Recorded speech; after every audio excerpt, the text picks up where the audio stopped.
Generals scattered in the masses, just like witches at black masses. That's right. Let's talk about Black Sabbath. So, I have 5 tiers here. I have the legendary or super or perfect tier. Then I've got the A tier, which is still great album. Then I've got B tier, meaning it's a good album. C tier, meaning it's mediocre or kind of forgettable. And then D tier, which I consider shit by the standards of the band. So, let's see. The first Black Sabbath album. Oh, that's scary. Oh, very eerie. Well, I can see the historical importance of this album. I mean, when you start listening to it, and there's Black Sabbath and Behind the Wall of Sleep, that's really a statement. Uh, I'm not a huge fan of Wizard or even NIB, but those are considered classics, so I'll give that to them. But the B side with Evil Woman and Warning is just shit. I don't want to hear cover tunes, especially when the almost the complete B side is full of them. So Sleeping Village is fine and kind of atmospheric piece for what it is, but that just doesn't work. The US version is better. They cut out Evil Woman and they have Wicked World in its place. That's what they should have certainly done with the UK version as well. Can I call this a great album? No. Can I call it even a good album? Oh, people are gonna hate me for this, but there's only like 2 songs that I really like here, which are Black Sabbath and Behind the Wall of Sleep. Maybe Sleeping Village on a good day. I'm gonna say this is, as a complete album, it's kind of mediocre. Not my thing. No, don't like it. No, sir. There are those who are gonna really hate me for this. I can see historically why it's so important, but it's just, no. It's like this dark blues album, with the exception of the couple of really cool heavy tracks. So, no. Here is another really well-known album, early album called Paranoid. And I've heard these songs so many times already. I don't really know what to say about that. Paranoid, Iron Man, I don't really care about those songs anymore. But they are really important tunes. War Pigs is an amazing song. It still works to this day. I really like Electric Funeral. I like Hand of Doom. And those are long and lengthy, and they have a lot of weight considering this album structure. I mean, Planet Caravan is okay as well. I haven't heard it that much. Rat Salad is just a complete waste of time. And I'm not a big fan of Ferris Wheel Boots either. But all in all, when I put this album on, I really enjoy it. I think that you definitely should have this if you like Black Sabbath. So I'm gonna put it in A tier, which is called Great. Can you hear some live stuff? Well, if you pick up the Super Deluxe box set, you get 2 different live shows. Montreux 1970 and Brussels 1970. It's brilliant stuff. So yeah, you do get lots of live material from this tour. There's like a whole recording, like a show from Belgian TV in existence, so that's pretty cool. Master of Reality, the 3rd album, 1971. I really like this one. Not a huge fan of Sweet Leaf, but it's an okay way to start the album. I love After Forever, Children of the Grave, Lord of this World. Into the Void is one of my favorites, and even Solitude, I think it works and comes from like seemingly a genuine place in this case. For me, this is perfect. So I'm gonna place it in perfect tier. Volume 4, really good one this. So you might even argue, well, should it be in the perfect tier? For me, not quite. It's a bit of a lengthy album. It seems to be a bit dusty as well. I haven't cleaned the dust for a little while. So we get lots of good songs here, but there's lots of these places where it just like, I don't know, where I feel that maybe the band wasn't quite as tight. I can see that they're really broadening their sound with this one, and there's like this proggy thing happening, proggy influence here. There are some really amazing tracks here, like Snowblind, even though it's been played to death, Supernote, Tomorrow's Dream, Cornucopia, Under the Sun is such a brilliant way to end the album. And even the opening track, Wheels of Confusion, it's a bit on the long side, but they're certainly trying something new here. But then Laguna Sunrise and FX and all this wasted. I don't know. I think this is slightly better than Paranoid. I'm gonna put it in the pile with great albums, but for me it isn't quite perfect. I might be nitpicking, but if I can only choose 3 albums as perfect, then Volume 4 doesn't quite cut it. They did release some live material from that tour called Last in Line. Here's the Past Lives version with a bonus disc. And that's a really good live show. That's a super deluxe version of Volume 4 as well. But for me, I'm satisfied with the Live at Last thing. It's pretty much the same songs as on the super deluxe box set anyway.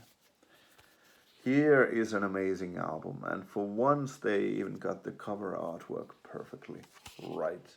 That's just very, very cool. I mean, even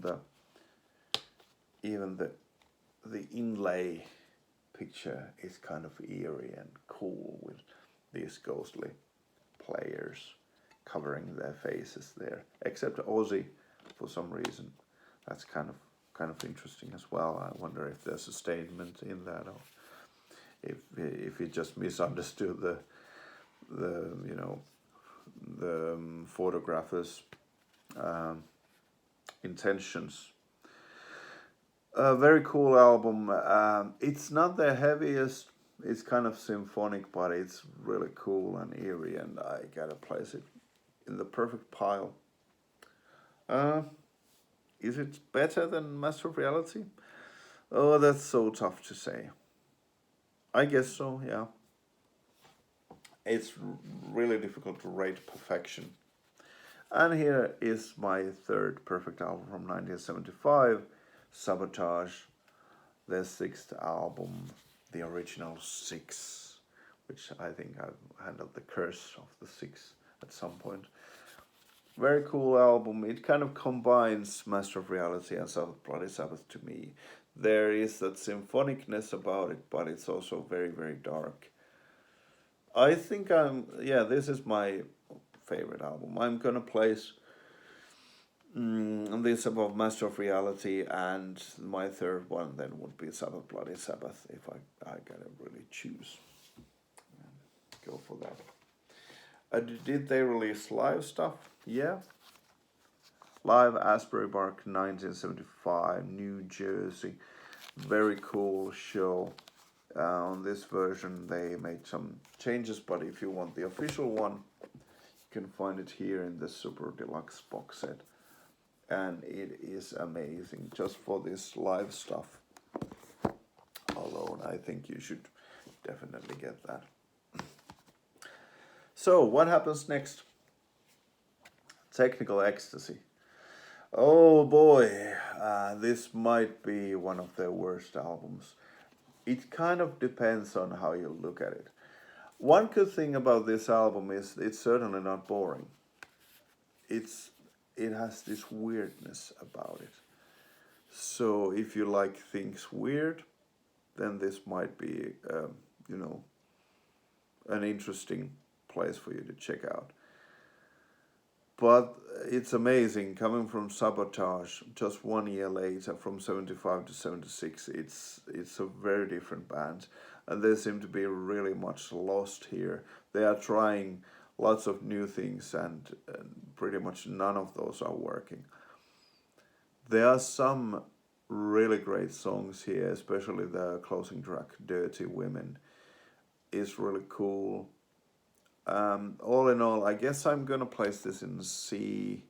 I kind of want to put it in the shit pile, just to have something there as well, but I think I'm gonna have to place it in C tier, say it's mediocre, kind of forgettable. And here's another one, Never Say Die from 1978. Really weird, even this cover artwork is freaking me out. It's kind of strange. Some pretty cool songs here, like Johnny Blade and Shockwave. Air Dance is really beautiful. It's a really strange song for Black Sabbath, but I don't know. Maybe I guess I'm gonna have to place this in C tier as well. I think both of these actually might have slightly more good songs, in my opinion, than the first Black Sabbath album. So I'm gonna commit a hideous crime and place these above Black Sabbath, the first album. Then they changed singer. Here is Heaven and Hell, classic first Dio album. I think this is a really good album. It isn't my favorite Dio Sabbath album, but it is really good. I mean, Die Young is one of the best songs Black Sabbath ever did with anyone. Children of the Sea, Heaven and Hell, Lonely is the Word. I'm gonna say this is a great album, and I'm gonna place it maybe even above Volume 4. And then here's Mob Rules, and this is even better, in my opinion. I mean, I like the opening track, Turn Up the Nights, more than Neon Nights. Voodoo is this simple one riff song, but I still like it a lot. Sign of the Southern Cross is really epic, and to me it's just as good as Heaven and Hell. Then there's Mob Rules, there's a really cool E5150 instrumental there, which is really eerie and scary and really brings the mood up. On the B side, there isn't much to write home about, but Falling Off the Edge of the World is my favorite track here. So it's pretty much on the level of Die Young. So I actually prefer this to Heaven and Hell. So I'm gonna place it above that one. From this time period, there's this Hartford live concert from Heaven and Hell tour. I think this is pretty much just a bootleg, but there you go. And actually, there's a live album included on this deluxe edition of Mob Rules, and it's a pretty cool one. They also play Slipping Away and Country Girl here, which are tracks that I haven't heard anywhere else officially. Of course, they did release this Live Evil album, which ended that first period where Dio was singing for them. It's a really cool live album. It's maybe a bit too processed, the sound. It should be perhaps a bit more raw, have a little bit more attitude in it. But it's still a really cool album. So I would definitely check this one out, especially if you're into Dio stuff. That's great. Then they had Born Again, which I don't personally have. I don't like that one at all. I'm gonna throw that in the shit pile. There isn't much there that I like. I guess the opening track, Trashed, is fine. Maybe Disturbing the Priest. Some seem to like Zero the Hero. But for me, it's just, I don't know, the hotline and digital bitch and all that, it's just so stupid. I mean, when I'm in a mood for Deep Purple, fine, and when I'm in a mood for Black Sabbath, fine. For some reason, my mind can't process those two in combined. Then the next one was 7 Star. I think it's rather on the boring side, on the forgettable side. I would place it somewhere on C tier in the mediocre forgettable pile. Kind of like doesn't do much for me. Yeah, I think Glenn Hughes is singing on that one. I think he's a good singer though. I do like the track Seven Star. I think that's there. Sphinx and then Seven Stars. I think that's a pretty cool one. It feels like walking on the moon. It has this weird gravity about it. Great tune that one, but other than that, nothing really there. Eternal Idol, I really like this one. Uh, I'm not saying that this is a really good album as such, but I personally enjoyed it. I think this is the worst selling Black Sabbath album of all time. But Tony Martin is really singing great here, and I pretty much like all the songs. They always seem to have like this one simple rocking tune, like Hard Life to Love, or Born to Lose, or Lost Forever, and then the follow-up track is something epic like Ancient Warrior, or Glory Ride, or Eternal Idol, or Nightmare. You know, it's a really good balance of straightforward rocking tunes with some more epic ones. I think this is certainly a good album, arguably even a great album, but I'm gonna place this at the top of B tier and say it's really good. And if you're willing to hear Black Sabbath without Ozzy or Dio, check that one out. Actually, Tony Martin might just be the best singer for Black Sabbath, all things considered. He is able to sing Dio stuff really well, but he can also sing Ozzy stuff really well. Whereas I don't think Dio's take on Ozzy songs was ever really that good.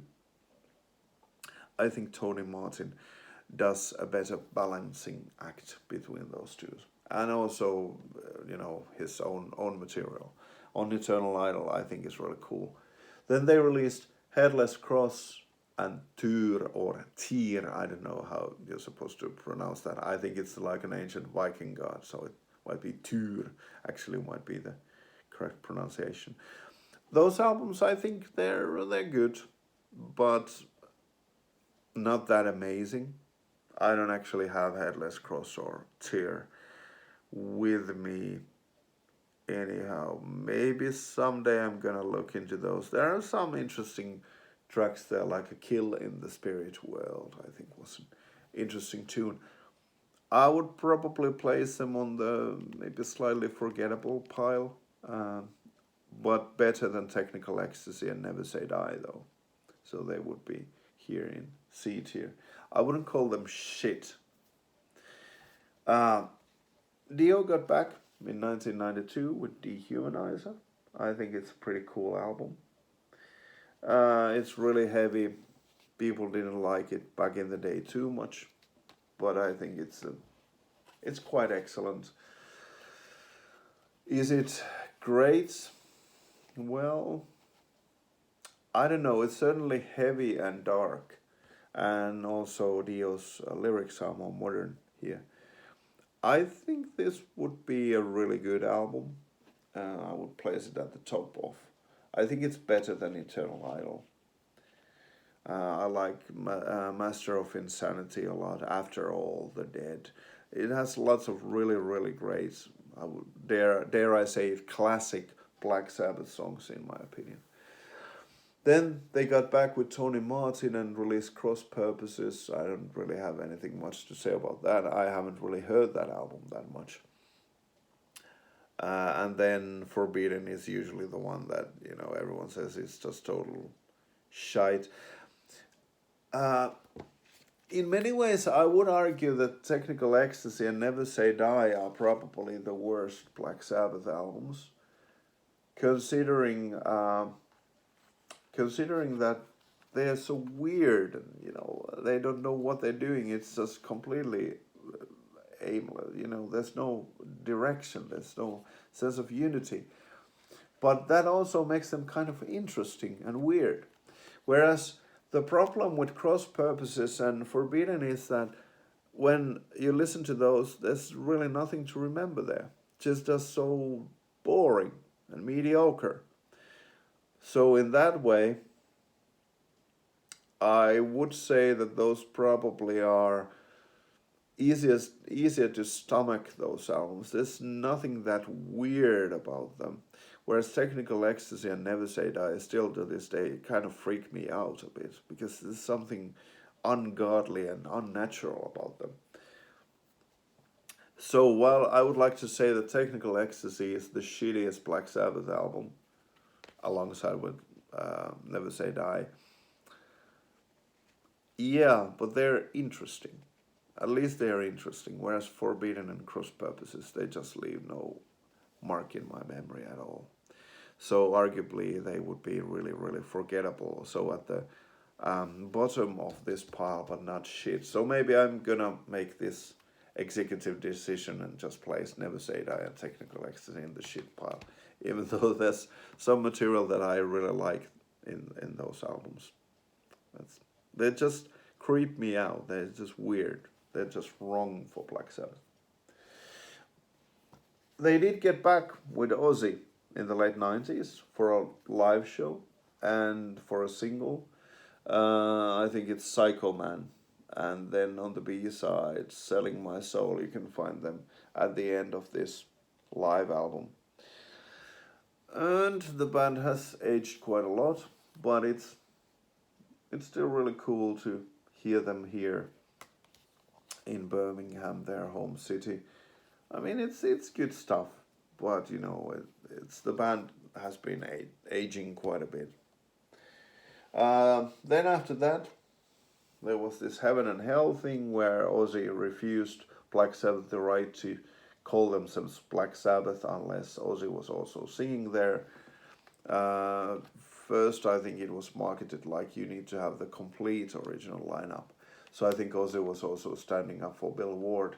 But funnily enough, they released another Black Sabbath album some years later with no Bill Ward, and it's still called Black Sabbath. So make out of that what you will. But is this a great album? No, certainly not. But I would still argue that Bible Black is a really cool tune. It does hold up pretty well. It's not bad. I would say it's a good album and place it here in the bottom of B tier. I like Dehumanizer a lot better than The Devil You Know, but still, you know, it's not a bad album. I wouldn't say it's almost on the borderline of being slightly forgettable, but they did manage to make some really cool tracks there, so I'm gonna give it the benefit of the doubt. And here is the final Black Sabbath album, 13. I have this tour version with the signatures of the band members, Geezer and Tony and Ozzy here. So that's pretty cool. There's like a bonus CD there. Unfortunately, it doesn't include all the unreleased tracks, but there's Methademic, Peace of Mind, and Pariah here. So that's pretty cool. And the cover artwork, I don't know if you can see the flames disappearing and coming back, but that's a pretty cool cover artwork. Musically, they kind of try to go back to their first 3 albums, I guess, on this one. And it's never really that genuine when bands do that after 40 or 50 years. I do appreciate them for the effort. And when I'm listening to it, I like the opening track, End of the Beginning, quite a lot. I like Age of Reason, I think that's a cool track. Zeitgeist is kind of like that Planet Caravan 2.0, but it's not bad at all. Dear Father is kind of a cool one. Maybe a loner, even though it's like one riff song. I think it still kind of works. I don't know why they need to bash poor Bill Ward so much, but there you go. The track is about him, apparently. So I think this is, you can listen to it from start to finish. It's certainly not great, but I wouldn't quite call it forgettable either. I think this is, for me, this is slightly better than The Devil You Know, but not as good as Eternal Idol was, not as good as Dehumanizer was. And then there's this final EP, so I don't know if this should count at all or not. It has the missing songs, almost all of them. Seasons of the Dead, Cry All Night, Take Me Home, Isolated Man, and then some live tracks as bonus. I think this was originally, at least, just sold on that tour, which we went to see. It's a pretty cool one, but it's an EP, so I don't really know where to place this, I guess. This is like the bonus disc. I consider it as a bonus disc to Black Sabbath 13, honestly. So, around there, I guess I would place it. So, once more, the studio ranking. How would I place this? My favorite album of all time, Sabotage. My second favorite, Master of Reality. Short album, but very much to the point. No bad tracks there. Seventh Bloody Sabbath, my number 3. Mob Rules, my number 4. Really like that Dio stuff as well. And Heaven and Hell, really solid as well, my number 5. Volume 4, my number 6. Paranoid, my number 7. Dehumanizer, my number 8. It's a really heavy, good album. Eternal Idol, number 9. And then maybe 13 might be still in my top 10. Maybe. On a good day. Thereabouts. And then number 11, Heaven and Hell. And then there's a bunch of albums happening in the mediocre, forgettable, and shitty tier where I will not go. But if I had to pick one as the worst Black Sabbath album ever, just weird and odd, and I guess it's pretty much a tie between these ones. I guess Technical Ecstasy is a bit more of the weirder one. So out of interest, I'm just gonna say maybe Technical Ecstasy is the worst Black Sabbath album of all time. Never Say Die, it's kind of boring at places. It kind of sounds like Hard Road, and that it kind of reminds me of Desert, a bit like Point of Entry, what Judas Priest does.